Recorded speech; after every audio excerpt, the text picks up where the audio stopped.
people. Welcome to the Bella Grind Podcast, a place and a space where we like to elevate the voices of Black women. We also like to say that it's go time. Time to go after your dreams, time to go after your goals, and most importantly, time to go after the bag. Today I have with me Tasha Heflin, who is a criminal defense lawyer, and she's also an entrepreneur. But most importantly, I'd like to say that she is my first baby. Now, if I say anything else other than that, she gets highly offended. But she really is my daughter. She's my first child, and we're going to talk a little bit about why we say that, and then get into her very unique story. Like most of the women who sit on my couch, she has a very unique story. And the theme of it is resilience. And so that's what I hope you walk away with after hearing her today. So thank you, baby, for joining me on the couch. Thanks for inviting me. Are you ready? Yes. She was nervous a little bit. I keep telling her she doesn't need to be nervous. But I do want you to share your story because I think that it's going to touch a lot of women, and I think you'll help a lot of women if we do a good job of telling your story the right way. Okay. So let's go ahead and jump into it. Start off by sharing our connection. Why are you my first baby? Oh man. Okay. So I met Jan when I was 10 years old at an after school program in the old projects of Carrollton, Georgia.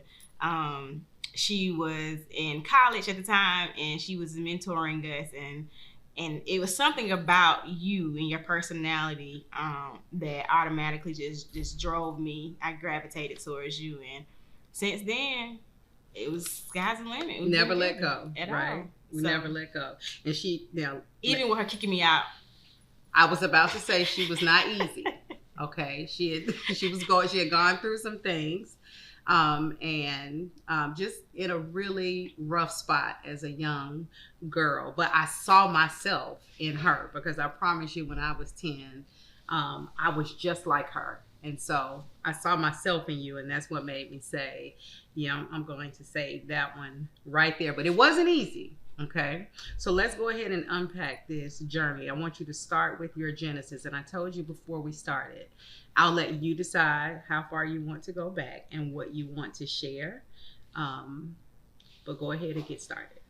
Oh man. So I was 10 years old when I left, when my mom passed. So I am the baby of 4. I have an older sister and 2 older brothers. And so our mom passed when I was 10. And so that in and of itself, I didn't recognize or realize how it was going to affect me being 10 years old. And so shortly after my mom passed, I knew my biological father, but I didn't know him, meaning I had not lived with him. He had not been in the same household as us. And so we were placed into the foster care system before we were actually placed with relatives. So shortly after being placed in the foster care system, I would say about 6 months to a year, we ended up moving in with my biological father's auntie, which is my great auntie, Miss Tinch.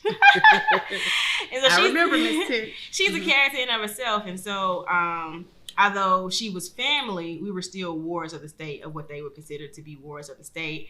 And I stayed with her from the age 10 to 15, and then I ended up moving in with some other relatives, the Masons, whom I call mom and dad, and lived with them until I still go back home, and that's where I stay. But in the process of being in Miss Tinch's home, I met you in the old projects, and I just went through a whole lot as far as being a foster child, losing my mom, living with someone I never had met before, and just the grieving stage. I think that I was still grieving and not knowing that I was grieving. So that's where it started, in Miss Tinch's home. And then after I moved from there and went to the Mason's house, I then went to college. So I graduated from Carrollton High School, went to college at Albany State. I walked on the basketball team there. And so I graduated there,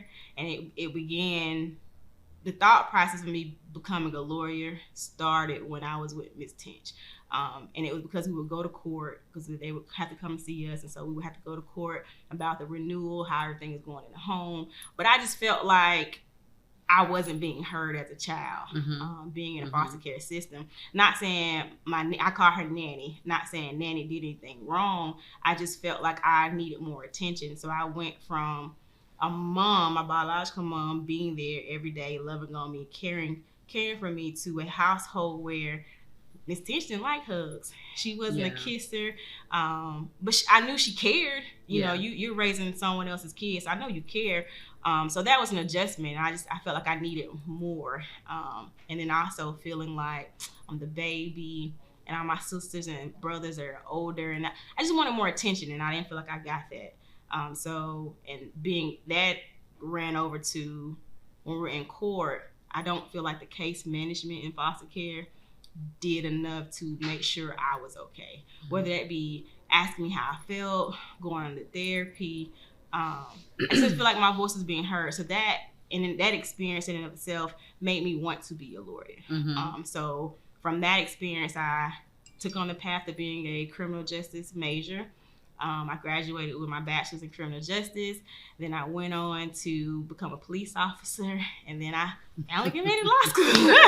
Yes, I think that is so interesting though, because I remember your days as an officer. Oh man, chasing down criminals and being so completely concerned about her, because I was like, she's so little, she's tough now. She is tough, but I used to be worried about her, you know, out there on the streets, being an officer and this big old gun that I felt like was the size of her, but she would be out there and she wasn't scared. She's not scared of many things. But then to go from being an officer where you were actually arresting criminals, and then when you took your law path, you decided to defend criminals. Yeah. So talk to me about that. Well, so I just wanted to use my voice to be an advocate. I didn't know how I was going to be an advocate, but I just knew I wanted to help those who were in need. So the strange thing about being a police officer is I have discretion as to how I use my police powers. So I can use those powers for good, and meaning I can help someone and give them a break, and whether it be a ticket or deciding, hey, I'm just going to make you write a paper because I also was a police officer at Albany State University. Or I need to arrest you because you need a wake-up call. So transitioning from arresting to now defending, it's kind of like I was once enforcing these laws, so I understand some of the loopholes, and it's a play on words as far as being a criminal defense attorney, and sometimes trying to figure out what the police officer did not do right. And really, if my client is really innocent. So most of the time when you have a rap sheet, is there a long rap sheet? People just don't believe that you were innocent. And so I feel like I want to just put on my hero coat and let me come in here and say it today. And help them to see innocence. Yes. Okay. And I get emotional about it. I can tell. And you're passionate about this thing. And I mean, it's very interesting. I remember asking, how do you go from arresting to defending? But you seem like you really enjoy it. Like when you talk with me, she doesn't tell me everything because of client privilege. Yes. So I love my job. So we do have attorney-client privilege, but I love my job. I think the thing that bothers me the most, if anything, is the client's family members. It's not so much of the client. I think it's, and I can understand it. They want to know what's going on, but there are certain laws and obligations that I can't break to give family members information about the case. My clients, I think if you speak to any of them, if you knew them, they'll say they love Miss Heflin. She's gonna be very honest and blunt. She may hurt your feelings, but when she's inside that courtroom, she's gonna make sure she give you the best defense possible, and that's what I try to do. Yeah. So I'm going to go back a little bit because we just captured a lot, right? So we went from foster care to a lawyer, right? And there was a journey. There's a process in there, right? And what I always say to you is that you're the poster child for two things. One, resilience. And two, when I think about you and what you've been through, you did not allow, your environment or your circumstances to determine your path for you, right? Because there are a lot of children right now who are in the situation that you were in. Those kids may not see hope, being in foster care, It was good that you were able to be with family, I guess. Yeah. And I'm assuming that, good is relative. But then there are some kids who may not be with family, but they are in the foster care system. And right now it might seem very dark. It might not, they can't see lawyer or whatever it is that they are aspiring to be, right? It might be hard right now. Correct. What message would you have for those kids? So when people say it really does take a village to raise a child, I think that is very important. I think what I had to do to make myself to get where I am, I had to get outside of myself. Meaning I had to open up in areas that I did not want to open up. And I think I was lucky to come across you. I was lucky to come across Matilda Strickland, Melissa Wells. I had mothers that were, I see something in you you may not see in yourself.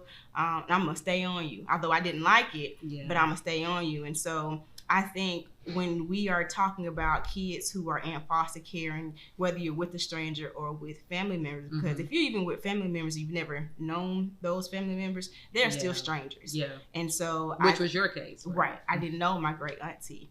And so you have to learn how to open up, get to know the person who's raising you, and also get to know yourself.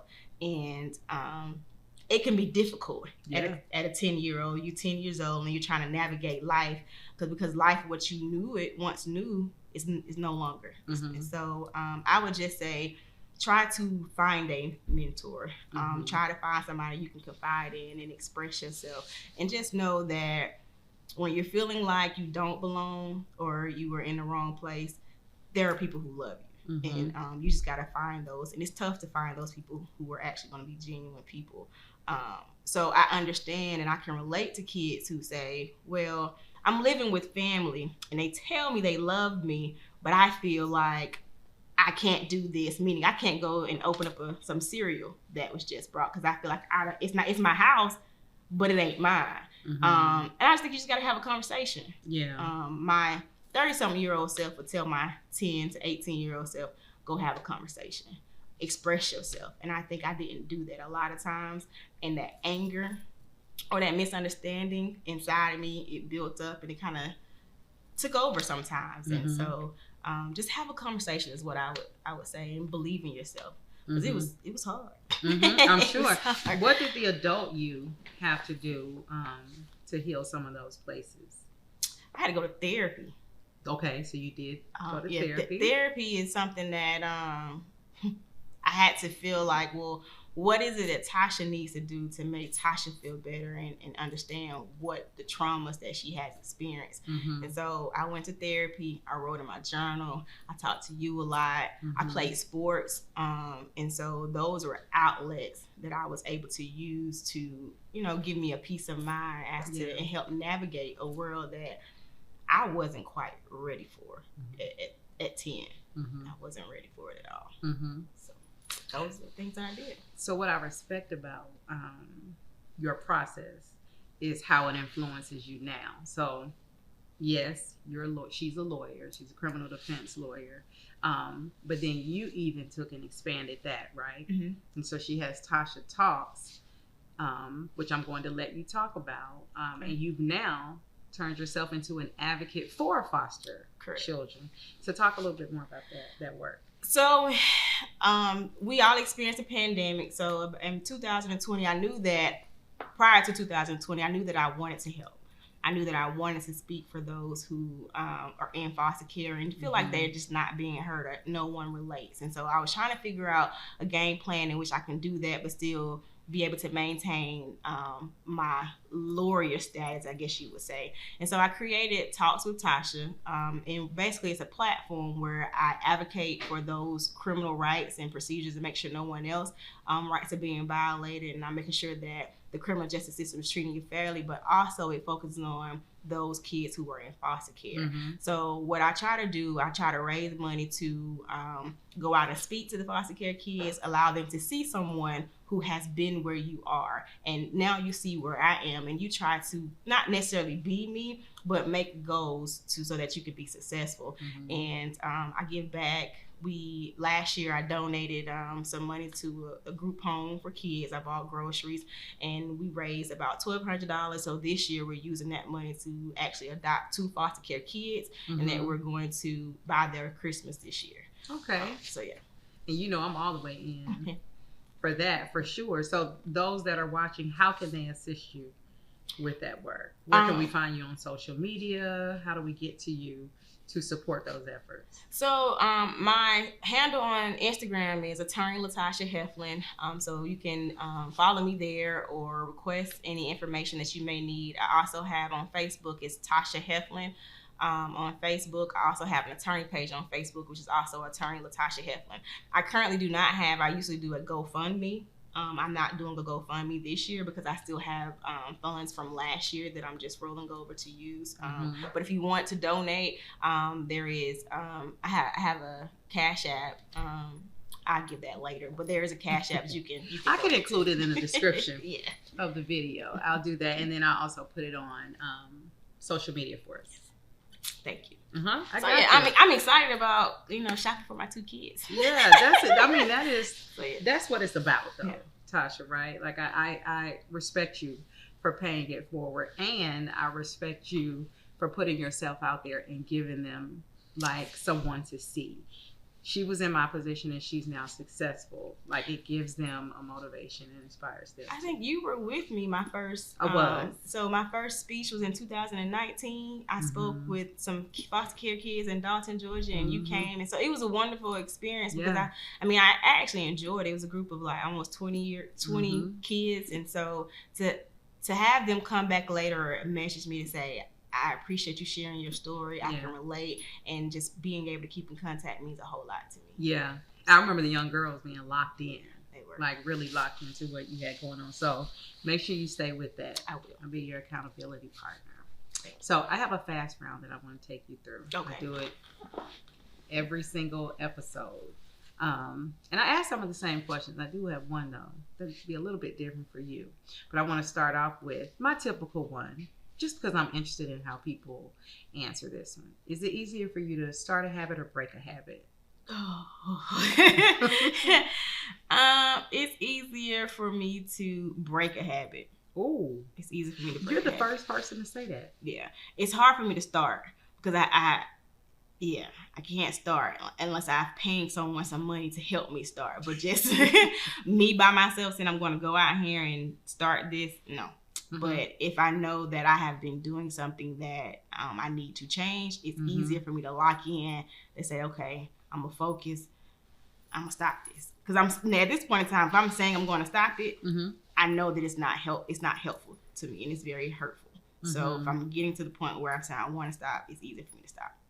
Nice. I promise you are the first person to say that on the couch. Everybody usually says it's easier for them to start. Okay. Okay. Let's see. My next one. And I'm just thinking about your personality and trying not to laugh. But with you, fight the power or keep the peace? Both. So it's a situational answer. Okay. So fight the power, man, all day, my personality, I'm going to tell you how I feel. Yes. And so I'm going to try to do so in such a respectful way so that I won't hurt your feelings. So that's the growth part. Yeah. But sometimes we fighting the power over here in certain situations. Keeping the peace, I think you have to learn how to adapt. And so there are certain situations where you want to speak your mind, but it's not necessarily the right moment to speak your mind. So you decided you want to keep the peace, but that doesn't mean later on I'm not going to bring you back to this moment to let you know, hey, you remember this, so let's talk about it. So it depends on the situation and my surroundings, but I'm always going to fight the power. Okay, and I think that's part of Tasha Talks too, because I like to sometimes highlight, social injustice and what's going on in the community, and just speaking up for right or wrong. I mean, if you're a police officer and you shot someone, in my opinion, that I feel like you didn't really have grounds or is not justified, then yes, I want the world to know what are your thoughts on this situation, but also gives education as to why I feel this way. Okay. So it just depends. Your mama proud of you. I think you. I'm proud of you. That's growth. I see and feel the growth right now. I'm proud of you. Thank you. Okay. My last fast round question anyway, before we get into these beautiful letters right now. If you had to choose a song or a soundtrack or a movie, could be either one of those, that captures your life, like captures your life, what would it be? Set It Off. What?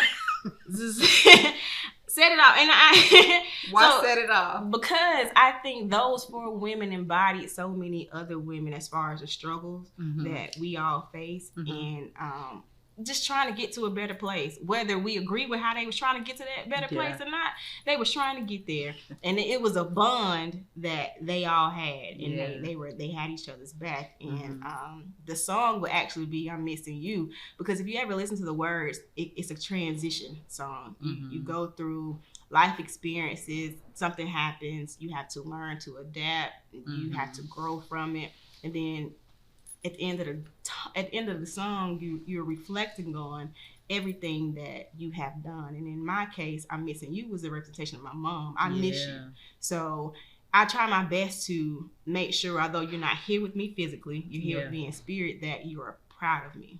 And that everything I'm doing, if you were here, you would smile. And so I think I get chills talking about it. I get it. I just think that I want to be the best daughter for her and representation. I think for me, being the baby, I'm the first for my brother and sister to go to school, to graduate. So setting that standard for my nieces and nephews and maybe my future kids, I think it's amazing. Yeah. And I don't want to speak for her, because I've always said there is no one that will replace your mom. No one. But just speaking from being a mom and being there for you and knowing our journey, she is more than proud. I think proud will be an understatement. Thank you. And she is.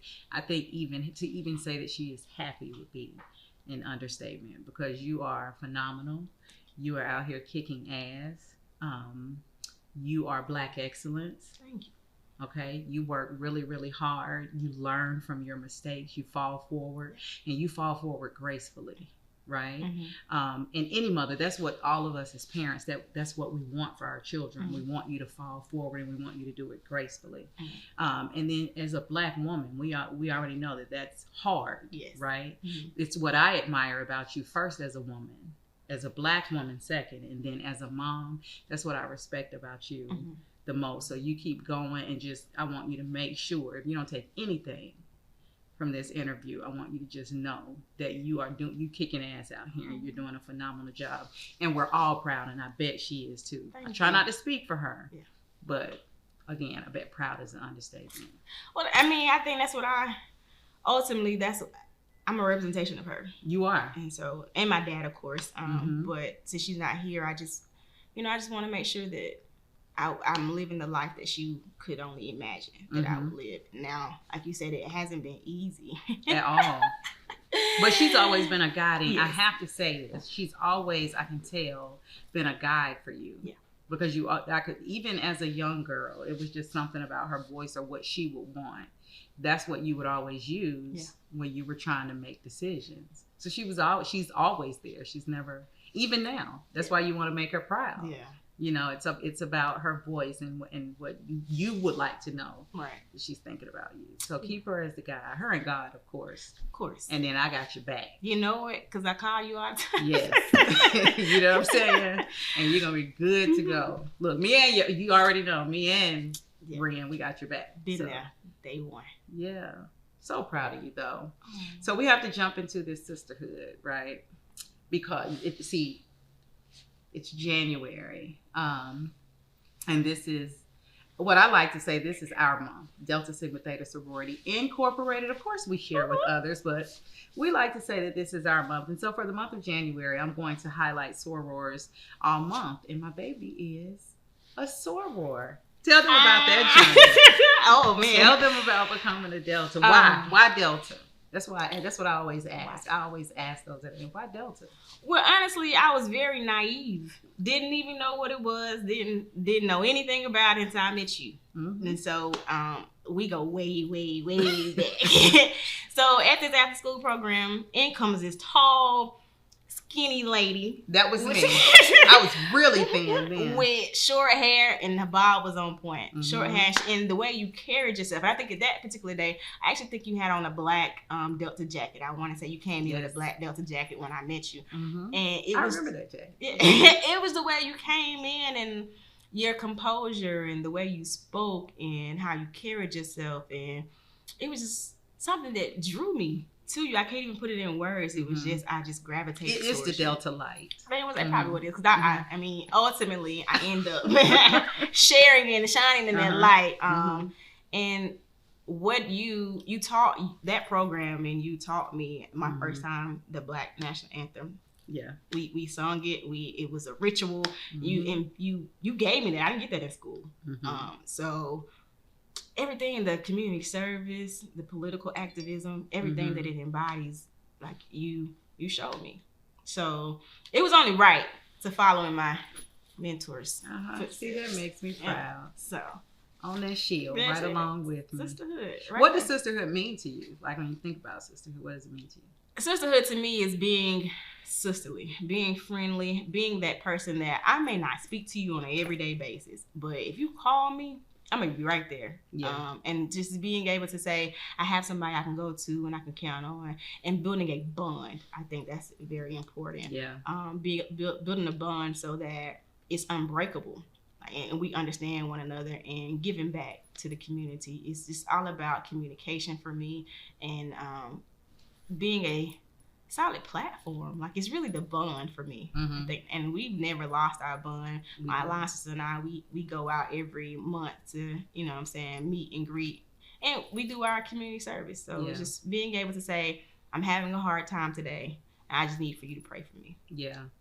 And they're there. And what's important to me too is that accountability piece. Part, yeah. That's that important. Part, right? And holding each other accountable, like being able to correct me. That's you and I. We will correct each other. Now that's my child, but now that she is grown, she will correct me. You should have heard the conversation on the way here, right? She will correct me, and I have no problem with correcting her, right? But that's the accountability piece. That's the part or where we make each other better. So that's what sisterhood should be about. It's like really making each other better, and then standing in the gap, right? Because we do that part easily. Like, let me tell you something. It's just one phone call. She's showing up or I'm showing up. Don't play. Not what you want at all. Yeah. But it's about that. It's about that too, though. So.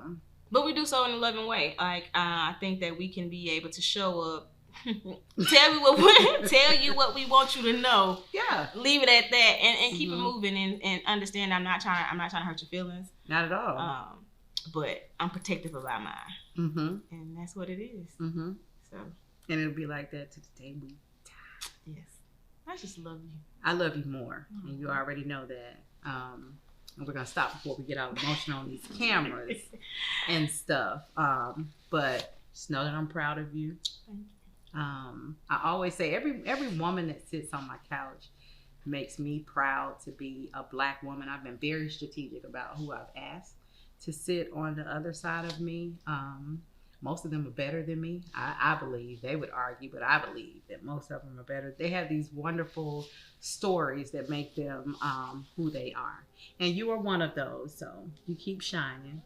Don't dim your light for anybody. And just know that I love you forever. Forever love. And with that being said, like I always say when we end this thing, act like a lady, think like a boss, and stay on your beautiful grind. Boss moves.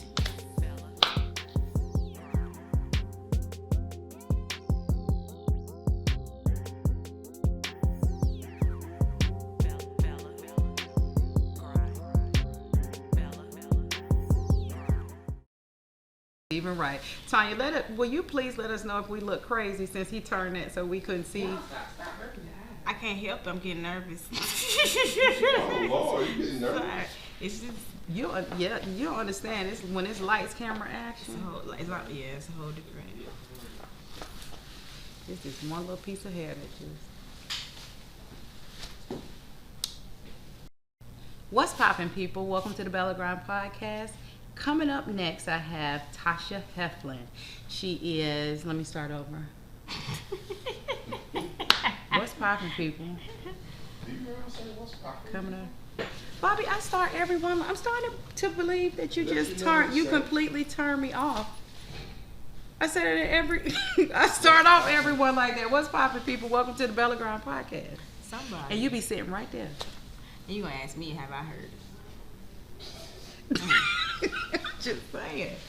I'm like, what happened? You told me I was your easiest one. Right. You edit every one of them. We know Jan now, so she good. You heard what he said? What he say? You loud. I said, we know Jan now, so she good. I ain't somebody's ass. After 3 while looking at the mic at the camera. Because you'd be like, And then bring your head up. I can't cut that. Okay, here we go. What's poppin', people? Welcome to the Bella Grind Podcast. Today I have with me Tasha Heflin. She's a criminal defense lawyer, and she's an entrepreneur. That is not your intro. That is not your intro. Oh, I skipped the whole thing. Sorry, Bobby. Ooh, okay.